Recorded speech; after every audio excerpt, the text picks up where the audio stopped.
Well then, now I know. I'm on to your games. Oh, well, hello. I didn't see you there. This is, well, let me change into something a bit more appropriate. Well, hey, there we go. This looks a bit more appropriate for today. Come on, gather round. Here we go. Okay, let's take it from the top. Hello everyone and welcome to the undisputed heavyweight champion of the world show made for the fans by a fan. I'm your host as always, Richard Tiemann, and this is still the award-winning fan show. That's right, everyone's a fan of something and we've got something for every fan, especially a shout out to those fans that are graduating. This episode is for you.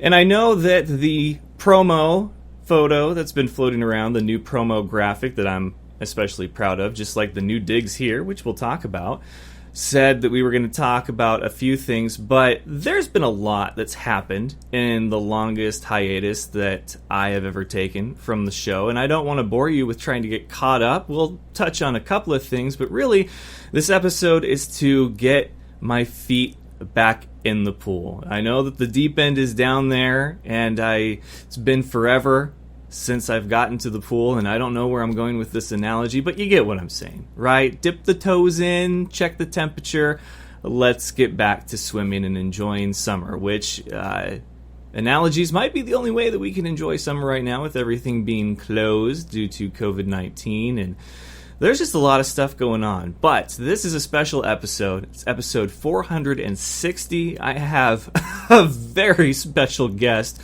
for you guys, and what a graduation present that was. So in case you missed it, Dan Patrick himself is on today's episode. Amazing conversation we had, and I know that normally I do these episodes live so that I can chat with you and we can interact and have all that fun stuff, but given that I'm on a mission with this one to get back into the rhythm of things, and I'm hoping that by pre-recording this I can avoid the inevitable cutting of onions that will happen today because it is graduation day. But anyway, let's go ahead and take it from the top with today's headlines.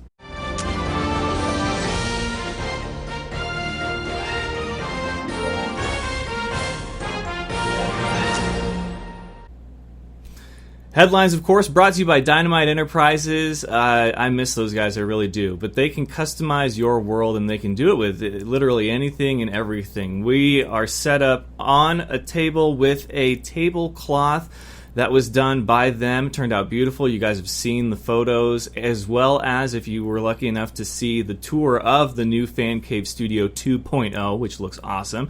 There's a lot of their stuff in here done by Dynamite Enterprises, including some awesome stickers. So make sure that if you have something that you need for promotional, marketing, or otherwise, even just personal to have around the house, that you contact Dynamite Enterprises, ask for Ethan at dynamiteenterprises.com, and they can help get you rolling. So, did you miss me? I mean, I missed you, Fan Nation. I really, really did. I really missed you. I mean, the hiatus, as I'm calling it, was not intentional. It really wasn't. It was something where, well, I guess, where have I been? Been around, still in Sioux Falls, South Dakota. People asked when I got let go from my job that we moved here for if we were coming back to Spokane. The answer is no, because there's no job waiting for me or my wife back there, and there's no place for us to stay or live. So right now, Sioux Falls is the place to be. It's the best place for us. So I got to focus on my schoolwork. I'll be honest, there was a point in time where I had to talk to one of my instructors, Rishi, who's been incredible through the last 2 years, and Gus Ramsey, the program director at Full Sail and the Dan Patrick School of Sportscasting, if I should take a break from school to focus on work. And they said I was so close to the finish line to push through. It kind of is going to prepare me for what the industry really is like in real life. And, I've come so far. Don't let up now, because if I did take a break, they didn't know when I would come back. I didn't know when or if I would come back. Getting a job is the point of a degree, and I had one, and what I thought was a good one.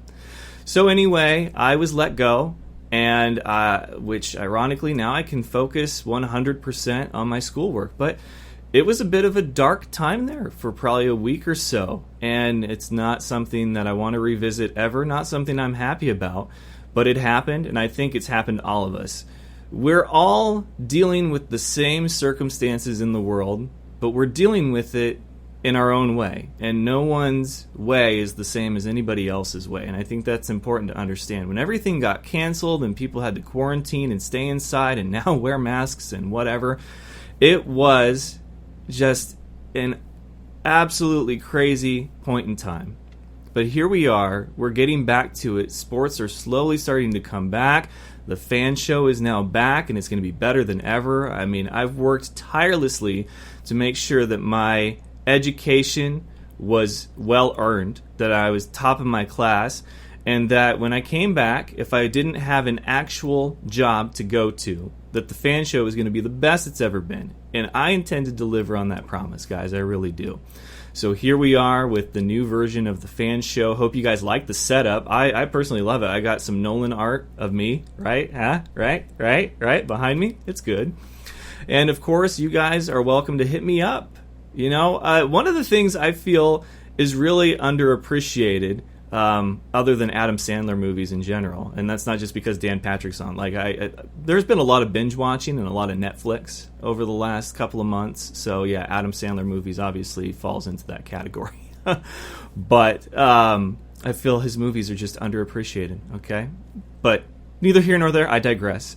The point is that here we are, and we had to do things to pass the time. And I feel like mail, writing letters, maybe even emails, is just underappreciated. It's a lost art. I got mail, obviously some congratulation cards from people, which thank you. I'll thank all of you personally like I do. And it makes you feel good. If you have to be stuck at home and you can only binge watch so much Tiger King on Netflix, which that's something. Oh, we should devote a whole episode to Tiger King. I don't know how we would have gotten through quarantine without Joe Exotic. And Carol Baskins totally did it. Anyway, so getting mail was exciting because when that happened, when I would, getting letters, people handwriting letters, I think is awesome. So that's something that I would encourage all of you to do. So a few things that have happened as far as recent is that I graduate today. It's been an incredible journey. I'll do a thank you at the end after the interview with Dan Patrick and myself. And really, I'm glad that I got past the dark time. I want to thank everybody who stayed in touch with me. The DMs, my inbox got a little quiet there, but it's not about how you get there. It's about the destination. Am I right? And that's a very fitting theme for today. And speaking of themes, theme music is a very important thing, and one of the new things about the F.A.N show is we're going to feature some friends of mine. First up is Matt, the fat bearded vinyl guy, who's got some amazing playlists. If you like music, and who doesn't, then he is a page you want to like and follow. He does awesome top 5 intros, albums, album covers, songs, just all kinds of things, and he loves his vinyl records. So Matt, what are you spinning today?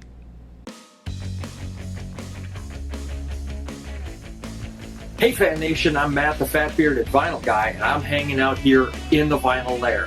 Today I'm spinning one of my all-time favorite records, AC/DC's Back in Black. Back in Black was released on July 25th, 1980, and it is the band's 7th record, and the first with vocalist Brian Johnson. He replaced the late Bon Scott, who died in February of that same year. Now let me break down how quickly this record was made. Bon Scott died in February, Brian Johnson was hired in March, and 4 months later, the record was out. These days, you could spend 4 months just in focus groups discussing the album cover. Back in Black is considered by some, including me, to be the best record of AC/DC's catalog, and is easily their best-selling with 50 million copies sold. Songs like Hell's Bells, Back in Black, and You Shook Me All Night Long are legendary cuts not just for the band, but for the classic rock genre. This record also includes one of my favorite cuts, Rock and Roll Noise Pollution. Killer, just straight ahead bluesy cut. I've probably listened to this record 100 times. No joke, I never get tired of it. This record also tops my list of favorite album covers. Less is more in this case, and the all-black cover is a tribute to their late frontman. This copy I picked up when I was still in high school, around 1993, and it is one of the first records I purchased. The bell and guitar lick that starts side one, track one, it had me hooked. It is arguably the best start of a record, period.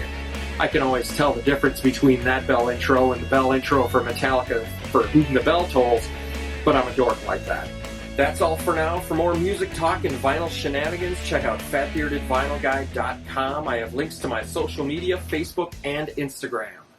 All right, thank you, Matt. And of course, please check out the Fat Bearded Vinyl Guy at fatbeardedvinylguy.com. Some people think I'm the Fat Bearded Vinyl Guy, which I'm not offended by. I think that's pretty awesome. So, Undertaker has retired after 30 years in the WWE. I don't think that there's, when it comes to the standard of loyalty in a business, Undertaker is it, especially considering the type of business that it was. Entertainment, I mean, holy crap, we can only wish to, one, have a career in any kind of field for 30 years, let alone entertainment, the mecca of wrestling, WWE, despite what you may feel about them personally and handling of everything. But, let's just focus on the subject matter, which is The Undertaker. He has officially retired, and we hope that this one sticks. And I get it. Watching The Last Ride, the 5-part documentary, I was at one of those matches, the WrestleMania 28 Hell in a Cell with Triple H and special guest referee Shawn Michaels. Man, he could have walked off that day with a win, and it would have been probably one of the greatest careers at that point. And he kept going. Now, he had a couple of matches that are head-scratchers, both just the quality of match and the why would you do this. He tried to retire once, twice, so hopefully this third time sticks, because I really do feel like he learned a lot of valuable life lessons. Probably life lessons he wouldn't have learned had he retired when we all thought he was going to. So there's always a purpose to everything. In fact, right now, I am unemployed. I'm a free agent. You see the Twitter handle. You can tweet me if you're interested in me for your services. But we weren't able to go out. There wasn't an IFL season that got canceled. And so now it's hurry up and wait for any indoor action. Of course, NASCAR came back, UFC came back, boxing came back. Now basketball apparently is going to try to come back. But what has seemed like just an absolutely horrible situation over the last couple of months has been more of a blessing in disguise for me and my wife, because we weren't able to spend all this money to send me places to do these things, and we weren't even able to go out to movies or dinner, really. So we got to save all this money and get caught up on bills. So yeah, it sucked being home. I can only have so many one-sided conversations with Fozzie and the rest of the Fur Kids, and he has his own logo now. But there were some bright sides to the pandemic, and that is that we're finally almost ahead of things instead of playing catch up and always being behind. So that's a good way to look at things. I encourage you guys to look at things the same way. Also, when it comes to everything that's been going on, I am sad that I lost my job. I thought it was a great opportunity, but I was able to be more centrally located to things, friends, really extended family. We have the Fan Show Hall of Fame that will be announcing the next inductee on the next episode next Wednesday, so make sure that you're, tuned in for that. And really, it's just been a lot of trying to figure out new ways to do the same things, and new ways to do things so that we can enjoy them again. And here we are in what they say is unprecedented times. IFL had to cancel its the NFL had to cancel its Hall of Fame game, and that's okay. I figured the NFL has always been behind the 8 ball, like this whole time. All right, I think it's crazy that they thought that they were going to be the one exception and be on schedule. And granted, things haven't exactly been on schedule, but they were crazy if they thought that their Hall of Fame game, which we're all so sad is canceled, and we're going to miss dearly. That we're going to miss that, but. Anyway, I'm back. It's graduation day. What an incredible 2-year journey that this has been. I mean, really, there's so many things I want to say. I don't want to bore you with all of it, but this has been one of the greatest experiences of my life. And now it's summer, and I'm hoping to kind of relax, catch my breath. I know I want to get my reel perfect and ready to send to all those future employers and see where I land next. So once again, I'm a free agent, but I'm okay with that. And I missed you guys, and it's good to be back. And if you're trying to enjoy summer, maybe doing some fishing, here is your Just Shut Up and Fish fishing tip of the week by William Moffett of Just Fishing TV and All-Star Bass Fishing. Hi, my name is William Moffett, and I'm going to show you how to tie a drop shot rig with a modified T-knot. So this spool represents our fishing rod. Right, so we're going to take some line off there. What we want to do is take our hook, and we'll go through the back side of the hook.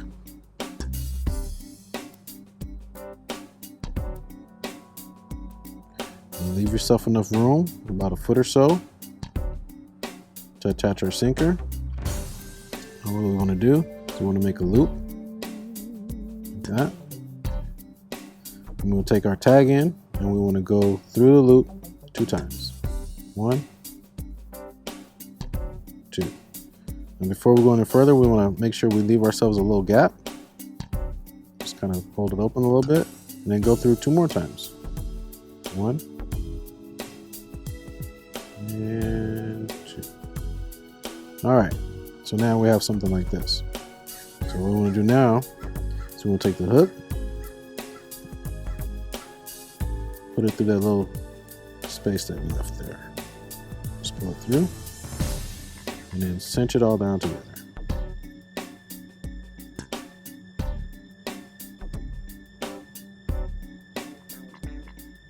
And what you'll end up with is a nice inline hook. All you have to do is attach your weight however far you want this bait to be off of the bottom. Just attach your weight on there, and you're good to go.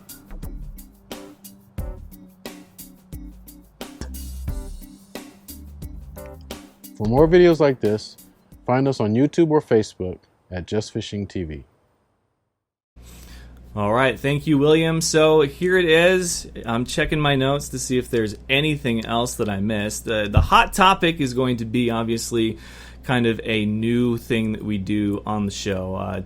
This hot topic for this week, I think, probably would have been Bubba Wallace, which, hey, look, you can tie a rope probably 1,001 ways, and for a garage pull down to be tied that way,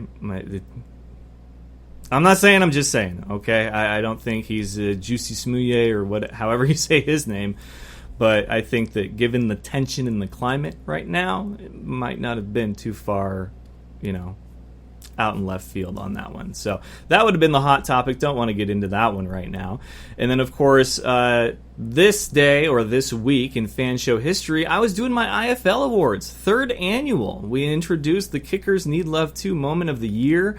It popped up in my memories. Man, I miss those. So I guess a quick shout out to Cody Barber, who's got the only Kickers Need Love 2 Moment of the Week of the year for the 2020 season. So shout out to all my kickers. You guys are awesome. I got to use the Mike Giorgetti kicking sticks to film one of my stand-ups, and that was a lot of fun. It is harder than it looks, folks. It really is. So I guess that about covers it. Like I said, didn't want to waste a whole bunch of time with getting everybody caught up. I wanted to let you know where I've been, what I've been up to, what you can expect. This is the New Look Fan Show, all right, from Fan Cave Studio 2.0. And now for the moment you've all been waiting for, my conversation with the man himself, Dan Patrick. All right, ladies and gentlemen, people of Fan Nation, my guest tonight needs no introduction, but I'm going to give him one anyway. Simply put, he's one of the greatest to ever do it. The man, the myth, the legend himself, Dan Patrick. Sir, welcome to the program. How are you? I'm great, Richard. Thank you for the invitation. It's quite an honor when an idol of yours gets to join you on the same thing that they do. Big fan of the Dan Patrick Show and, what you and the Danettes do. And first question for my first-time guests is a bit of an icebreaker and kind of fun because you get to brag about yourself. So, what is it like to be Dan Patrick? I'm still trying to figure it out. And I mean that with all sincerity. Every day I come in and you just wipe the slate clean. I feel like I have to prove myself every single day. And I know I don't, but in my mind, that's always been my motivation is just don't take tomorrow for granted. Don't take today for granted. You got to do it again. And you raise the bar. I raise the bar. It might be millimeters every day, but I raise the bar, and I just want to be better tomorrow. Like today's already done. The show tomorrow is what I'm focused on. And then when I'm done with that, I put it away and then I move on. And that's sort of what has served me well for, the decades that I've done this. And you really have done it for a long time. And I remember Gus hosted a Q&A with you, and my question to you was, with how fast the world and then, of course, our industry changes, how you've managed to adapt to the times and still perform at a peak level with great content and great guests. And you said you had to be willing to change. I mean, when did you first discover that was going to be a rule for not only what you do, but for life really in general? I think when I left ESPN and I realized I didn't have that kind of safety net underneath me, that I had to start listening to more people, because at ESPN, people will do things for you, or there's this great insulation that's there. And those four letters are so powerful. And then when I left, I realized that I needed to do this and I needed to listen to people. And I didn't have all the answers. But that was the fun part of it is, you start to listen to what people think the show is or who you are, and then it's insightful because you have a concept, a preconceived idea of what the show is and who you are, or what role you play. And I think once I started on my own, I realized I could truly just be myself. Whereas at ESPN, I was still Dan Patrick at ESPN. Now this was just me. And it allowed some freedom. I'd rather that I laughed at myself first before you did. But in the end, we could both laugh.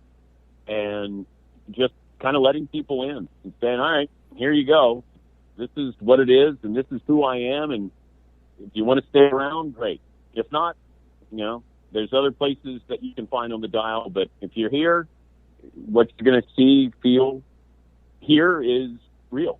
And you do definitely keep it real, and that's kind of the perfect segue into my next question, because I was curious, if there was a moment, if there was a moment, and what was that moment when you realized that being Dan Patrick meant something different now, like it wasn't going to be the life of an average, everyday, normal person anymore? Well, I don't know if I've ever viewed myself as a normal person. Average, yes, but not normal. And I think, it wasn't an epiphany, because that sounds a little too Hollywood-esque, but it was just sort of, I opened my eyes and just said, it's okay if you laugh, if you cry, if you share something, if you tell a story that is not always in a flattering light. I figured that if you allow me into your, and that's the ultimate compliment, that if you listen in your car or you watch at home, whatever it is, that's the ultimate compliment. Then I should make sure that this is reciprocated, because it's personal for you to allow me in. I need to make it personal on my end as well. And I value the listeners, the viewers, those that tweet. They may not always be complimentary, but they do listen to the show. They care about the show. And, so I think just having that relationship, that willingness to have, a shared relationship and reciprocate was really important. And it took a long time to be able to do it. I mean, it's not like I have an open book and I have, listeners over to my house But in these 3 hours that I do this show, I'm talking to them. Maybe not individually, but boy, if I can make it feel individual, then that's really what my goal is every day.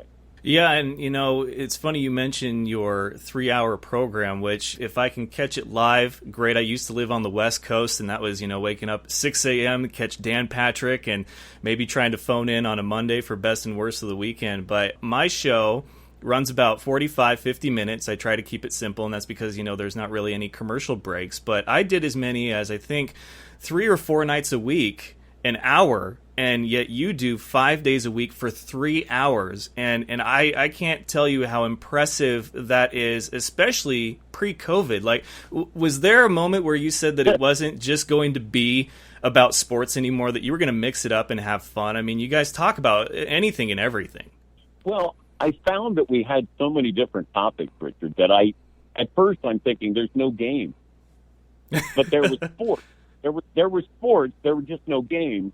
And I think I didn't panic. I just wanted to know, were we going to be able to cover the right things with the right guests? And then if we sprinkle in some other things, because, we're here to have fun as well. We want to make you think, want to make you laugh. Sometimes we'll make you mad, but making sure that we weren't going to kind of throw our arms up in the air and say, hey, let's talk about our favorite sports movie ending. I never wanted to get to that unless I felt like there was a real purpose to get there. If I had Kevin Costner on and we're talking about Field of Dreams or Bull Durham, that's one thing. But just to pick these random topics out of the air, I didn't want to do that.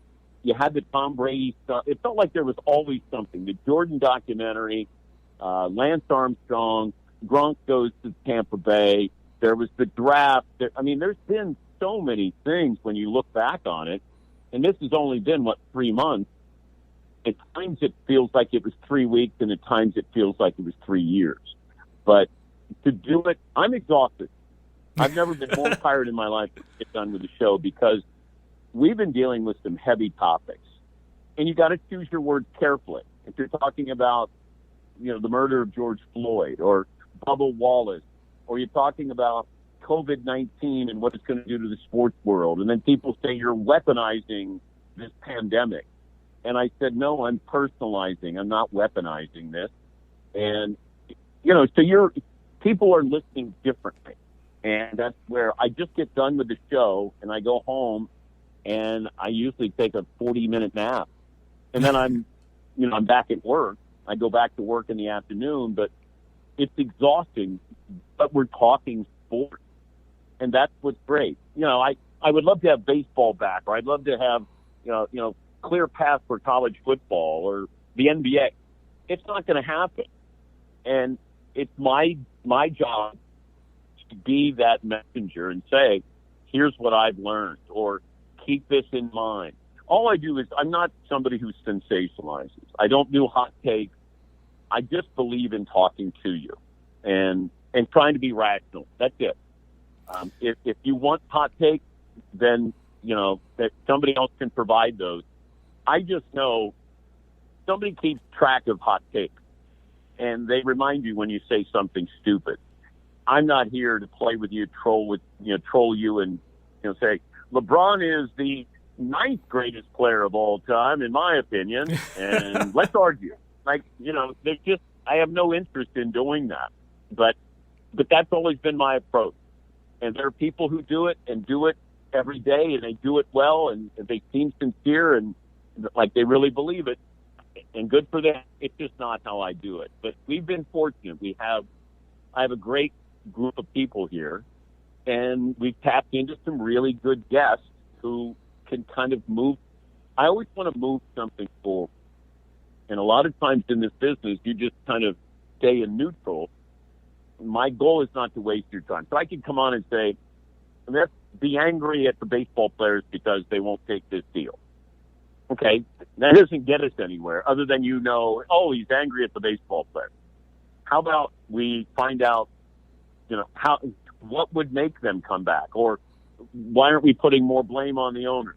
And then having a guest on that can, illuminate on that. So that's the goal every day, is who moves this forward. And as long as we've had these topics and, good guests, we're able to do it. That's a great way to put it. And again, folks, we are talking to Dan Patrick of The Dan Patrick Show, and of course, the Dan Patrick School of Sportscasting, which I got to say, that is a very bold move by someone. I know what the purpose of the school is, but what compelled you to take the initiative to start one? The number of people, Richard, who would come up and say, hey, how do I get into the business? And I figure if you're asking me how you get into the business, then it's too late. Because getting into the business means, I knew when I was 12, but I had no plan B. That's what I wanted to do. I didn't know how to do it, but I knew I wanted to do it. I wanted to come up with a program that tells you what you need to know. And even then, it's not a direct route to get a job. But my goal was to let people know, students know, at 18, 19, 20, 21 years of age, even older than that, this is what you need to know. Because I had no idea. I was 27 when I got my first TV job, and that's really late. But I never stopped trying. I did freelance. I volunteered. I didn't care about where I worked. I didn't care the hours. I didn't care about the money. That's all I wanted to do. I studied books. I was a terrible student, but I was a Rhodes Scholar in sports. It was so important to know the 1927 Yankees starting lineup. For some reason, those were just important things for me. And you want to let people know this is so competitive. This business is so competitive because everybody wants to do it, thinks they can do it. And I'd end up in a small city. You may not end up in New York or LA or Chicago or Atlanta, but you still want to do it. And that's always the litmus test. And it was essential that I got Gus Ramsey to head up the program because he just has this professorial feel to him of being able to teach. And his father was a teacher. To have that where somebody is going to be there every day to help you. And then we brought in people who have been in the business. And we have more experience. I think at one point we had, over 100 years of ESPN experience just with the faculty, maybe even more, probably 150. But to get these people who have worked on the assignment desk or as a producer, as a director, highlight supervisor, that's what I wanted. I wanted you to hear from them because they've done it. They've seen it. They've experienced it. And to be able to pull it together in Full Sail University, they were wonderful. Man, talk about understanding what to do and how to do it. And, Josh Mora and Gus Ramsey, without those two, it doesn't happen. But to see students like you when you do it online and not everybody can come on campus, but to improve and see that improvement and just, this willingness to be great.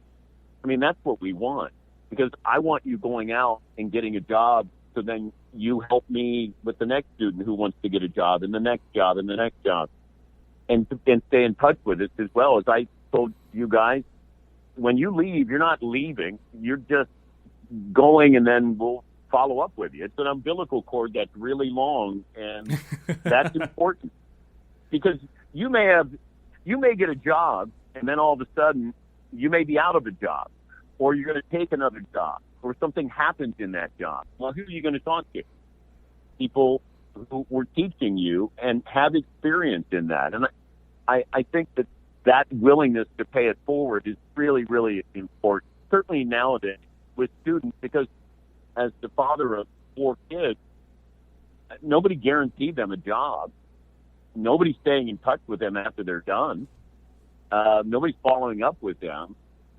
That I said when we started this at Full Sail, I said we have to do that, and everybody understood it and agreed. Like they're like, of course, that makes the most sense. So it's the most rewarding thing I've done, Richard, and everything I've done in this business to be able to help create a curriculum, have students who believe in you and are willing to put their money up with their parents' money to meet these parents.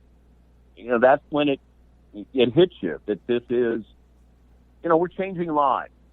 that's very, very powerful. To be able to help somebody, guide them, give them the answers to the test before they take the test. You still have to go out and perform, but we're sending a lot of students out into the world. I think they're as prepared, if not better prepared, than any other university in America that's doing this. Well, I know I certainly appreciate the program. It's been an incredible 2 years, to say the very least, and I can't speak for everyone else that's graduating this Friday, but I know that I feel like I could in saying thank you for this program, and we're honored to be the first online class to graduate as Dan Patrick students and go out into that new world. And I got to say, your commencement speech for the first 5 was just flat out awesome. I don't know how you top that. But Dan, thank you so much for everything that you've done, really. I hope we can give back, as much as you've given to us in this industry. Well, I'm proud of you. And I mean that. Because you sign up for something and you probably, I don't know who you were telling, if you had to tell parents or, hey, I'm going to do this online. My wife. And yeah, it's a commitment. And, to be able to say that, and believe it and do it and then graduate. I have great respect for that. You just have to be able to say, I want to do this. I don't know what I'm going to do and where I'm going to do it, but I want to do this. And you did it. You graduate. And then now comes the hard part. And that is getting a job but taking the chance, man. Because there's so many people go, I don't know. And you probably had those moments. And maybe halfway through the program, you're going, I don't know. I don't know if I want to do this, or I'm not getting what I need doing it online. The amount of time that we thought about the online students, like how do we make it great, magical, different, and you feel inclusive. And, I go back to Gus Ramsey. He always thought of the online student, making sure that they had an experience. Because this is in college.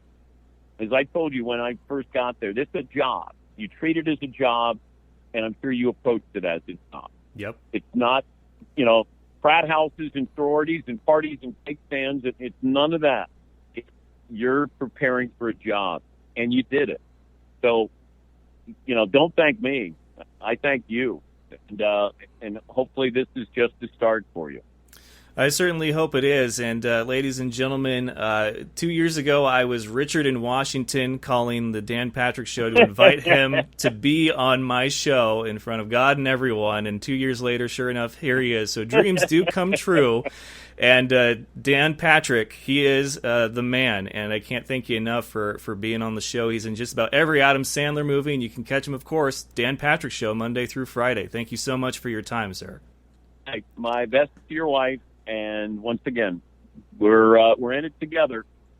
All right. Thank you, sir. You have a great rest of your week. Thank you, Richard.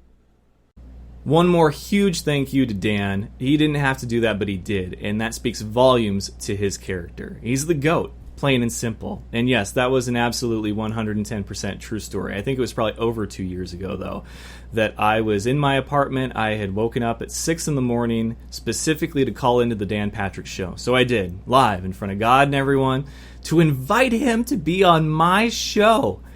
It was a very humbling moment that will live in infamy.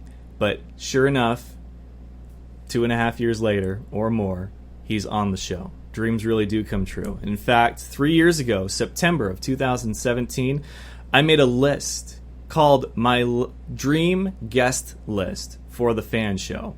And there are names like Chris Jericho, Freddie Coleman, Frank Caliendo, Joe Staley, Travis Barker, Daniel Bryan, and Dan Patrick. I get to cross one of those names off the list. Dreams come true, folks. So I guess if I was going to make this some kind of commencement speech for the class of 2020, it would be keep grinding. Take advantage of your disadvantage. That's what I had to do as an online student. There were a lot of things I did not have access to, and I didn't want to get discouraged. So I took my disadvantages and I turned them into my advantages. And I feel, one of the best to do this. We'll see what the grades say and all the other stuff, but I feel incredibly proud of myself, and I know my wife is too. And Danja, Tiemann, I love you. I thank you so much for your just unwavering support through all this. You are the ultimate tag team partner. You are my rock. And to my friends and family who have been included on this journey, that's why I share things that I do on Facebook. I feel like you're a part of this journey. You guys have been so amazing. And here we are at the culmination at one part of the journey, and you guys, thank you. Really, I mean that. And thank you to Gus Ramsey, who's probably still somehow going to find a way to grade my interview with Dan, which is okay. But he's one of the best program directors in the business, and I can't thank him enough. Thank you to Rishi. That guy is just, he wants nothing but the best for you. And thank you to Shannon. Shannon, she knows who she is. Thank you to Jeff Schetzel, Jeff Radcliffe, Christine, Debbie, Mac, Mark, Robert, just everyone in that entire program. We were the guinea pigs of online, and wow, what a journey it was. I can hear somebody cutting onions right now. It's getting there. So if I had to say anything specifically to the class of 2020, it's don't be discouraged. Use this time wisely and use it to your advantage. Be better tomorrow than you were yesterday with what you're learning today. And that's something that I've lived by the last few years, and they have been incredible. As cheesy as it sounds, and I know that Rishi hates cliches, we're going to end on one. And I don't really know if it's a cliche, but it is one of the best quotes out there in my mind, and it's from a movie. To quote the great Tony Stark, part of the journey is the end. And although we're ending one part of this journey, the next one is unknown, but I could not be more excited about what lies ahead. So thank you all once again, and congratulations to the class of 2020. There's a whole world out there. Let's get it. So remember, folks, until next time, best of luck to you and yours. Go Niners! And it's all fun and games until you butt fumble. Good night, folks! Do you remember the time that Mark Sanchez ran into his player's butt? That was funny sports. Thank you for having me on the show, man. I love the Fan Show.